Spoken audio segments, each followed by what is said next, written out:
As we rethink singleness together, another important aspect is to plan for spiritual growth while you're single. Planning for spiritual growth is something that it was not on my mind when I was single. I was 24 at the time where my pastor's wife, and she's from India, she was kind of joking with me, but pretty serious, that she said, "What about an arranged marriage?" And at that time I said, "No, that's definitely not my plans. It's not my culture, what I'm used to."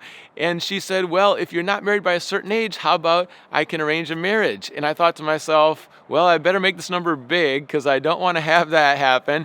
And so I said 35. And the irony is I got married when I was 34 in 9 months. And I think about those 10 years of, this arranged marriage possibility hanging over my head. But what was my vision during that time? And sadly, a lot of times the vision that people give single people is just wait for the right person.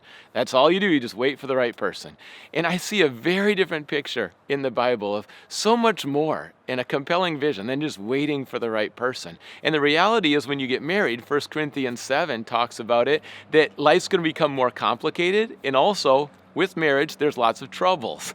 People didn't unpack that for me when I was single. It was just a glorified and sometimes an idol of marriage. But those 10 years were so significant.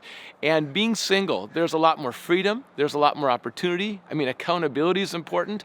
But I grew so much during those years. And you want to cultivate that growth while you're single.